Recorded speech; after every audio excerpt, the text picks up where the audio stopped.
Hello all, ഇന്നത്തെ നമ്മളെ video നാരങ്ങച്ചാറ് ഉണ്ടാക്കുന്ന വീഡിയോ ആണ് കേട്ടോ. അപ്പോൾ അതിന് വേണ്ടിയിട്ട് ആദ്യം ഒരു പാത്രം അടുപ്പത്ത് വെക്കുക. അത് ചൂടായി വരുമ്പോൾ അതിലോട്ട് ഞാൻ ഓയിലാണ് ചേർത്ത് കൊടുക്കുന്നത്. നല്ലെണ്ണയാണ് ശരിക്കും അച്ചാറിന് വേണ്ടിയിട്ട് യൂസ് ചെയ്യേണ്ടത് കേട്ടോ. നല്ലെണ്ണ യൂസ് ചെയ്യണമെങ്കിൽ അച്ചാർ കൂടുതൽ കാലം കേടാവാതിരിക്കും. പിന്നെ അതിൻ്റെ ടേസ്റ്റിനും ഒക്കെ നല്ലത് നല്ലെണ്ണയാണ്. ഇപ്പോൾ ഞാനത് ഇല്ലാത്തതുകൊണ്ടാണ് ഈ ഒരു ഓയിൽ യൂസ് ചെയ്തത്. എന്നിട്ട് എണ്ണ ചൂടായി വരുമ്പോൾ അതിലോട്ട് കടുക്, ഉലുവ ഇട്ട് കൊടുക്കുക. അതൊക്കെ ഒന്ന് പൊട്ടി വരുമ്പോൾ അതിലോട്ട് വെളുത്തുള്ളി, ഇഞ്ചി, പച്ചമുളക്, കറിവേപ്പില ഒക്കെ ഇട്ട് കൊടുക്കുക. ഇതൊക്കെ നമ്മളെ ഇഷ്ടത്തിന് ചേർത്ത് കൊടുക്കുക കേട്ടോ. നമുക്ക് ഓരോരുത്തർക്കും ഓരോ ഇഷ്ടങ്ങളുണ്ടാവില്ല. എനിക്ക് ഇതൊക്കെ നല്ലോണം ഉണ്ടാവുന്ന ഇഷ്ടമാണ്, ഞാൻ ഇട്ടിട്ടുണ്ട്. പിന്നെ പച്ചമുളകൊക്കെ ചെറുതായിട്ട് അരിഞ്ഞിട്ടാൽ ഒന്നുകൂടി നല്ലതാണ്. എനിക്കിപ്പോൾ അതിന് ടൈം കിട്ടാത്തതുകൊണ്ട് ഞാൻ കുറച്ച് ചെറുതായി അരിഞ്ഞിന്, കുറച്ച് നീളത്തിൽ അരിഞ്ഞിന്, അങ്ങനെയൊക്കെ ചെയ്തിരുന്നു. എന്നിട്ട് അത് നന്നായിട്ടൊന്ന് വാട്ടിയെടുക്കണം കേട്ടോ. ലോ ഫ്ലെയിമിലോ മീഡിയം ഫ്ലെയിമിലൊക്കെ ഇട്ടിട്ട് വാട്ടിയെടുക്കാം. അത് നന്നായി വാടി വരുമ്പോൾ അതിലോട്ട് പൊടികളൊക്കെ ചേർത്ത് കൊടുക്കണം.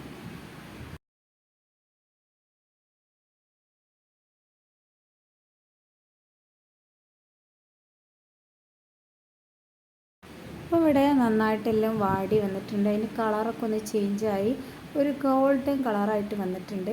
ഈ ഒരു ടൈമിലാണ് ഞാൻ പൊടികളൊക്കെ ആഡ് ചെയ്തെടുക്കാൻ പോകുന്നത് കേട്ടോ. ഞാനിപ്പോൾ ഇവിടെ ആഡ് ചെയ്തത് മഞ്ഞൾപ്പൊടി, മുളക് പൊടി, ഉപ്പ്, ഇത്ര മാത്രമേ ആഡ് ചെയ്തിട്ടുള്ളൂ. പിന്നെ കടുക്, ഉലുവ വറുത്ത് പൊടിച്ചത്, പിന്നെ കുറച്ച് കായം. എൻ്റെ അടുത്ത് സാധാ പൊടിക്കായ ഇല്ലായിരുന്നു, മറ്റേ കായായിരുന്നു. അത് ഞാനൊന്നായിട്ട് ഒന്ന് ചെറിയൊരു പീസ് എടുത്തിട്ട് പൊരിച്ചിട്ട് എണ്ണയിലിട്ട് പൊരിച്ചിട്ടൊന്ന് പൊടിച്ചെടുത്തിട്ടുണ്ട് കേട്ടോ. അതുകൂടി ആഡ് ചെയ്തിട്ടുണ്ട്. ഈ പൊടിക്കായുള്ളവർക്ക് എളുപ്പമാണ്, അത് അതിലോട്ട് ആഡ് ചെയ്താൽ മതി. എന്നിട്ടിപ്പോൾ അതൊക്കെ ഇട്ടിട്ടുണ്ട്. പിന്നെ കുറച്ച് അച്ചാറിന് കുറച്ച് കളർ ഇരിക്കണം വിചാരിച്ചിട്ട് ഞാൻ എരിവിന് വേണ്ടി സാധാ മുളക് പൊടിയും കളറിന് വേണ്ടിയിട്ട് കാശ്മീരി മുളകുമാണ് ആഡ് ചെയ്തത്. അപ്പോൾ ഇത് ഒരുപാട് എരിവൊന്നും ഉണ്ടാവില്ല, നല്ല കളറും ഉണ്ടാവും. അച്ചാറാകുമ്പോൾ ഒരു കളറൊക്കെ ഉണ്ടായാലാണല്ലോ ഒരു ഭംഗി. പിന്നെ അതിലോട്ട് കുറച്ച് തിളച്ച വെള്ളമാണ് ഞാൻ പറഞ്ഞു കൊടുത്ത്. ഇത് നന്നായി തിളച്ച് വന്നപ്പോൾ അതിലോട്ട് കുറച്ച് ഉപ്പ് ഇട്ട് കൊടുത്ത്, പിന്നെ നമ്മൾ കട്ട് ചെയ്ത് വെച്ചിട്ടുള്ള അത് കട്ട് ചെയ്ത് മാത്രമല്ല ഞാനൊന്ന് ആവിക്ക് വേവിച്ചെടുത്തിട്ടുണ്ട് കേട്ടോ ആ ഒരു നാരങ്ങ. എന്നിട്ടാണ് അത് കട്ട് ചെയ്തിട്ട് ഞാൻ ഇപ്പോൾ ഇതിലോട്ട് ആഡ് ചെയ്ത് കൊടുത്തത്. എന്നിട്ട് കുറച്ച് വിനാഗിരി ഒഴിച്ച് കൊടുത്തു. അപ്പോൾ എൻ്റെ ചട്ടി നിറഞ്ഞു, അതുകൊണ്ട് ഞാൻ പിന്നെ 2 പാത്രത്തിലോട്ട് മാറ്റിയിട്ടത്.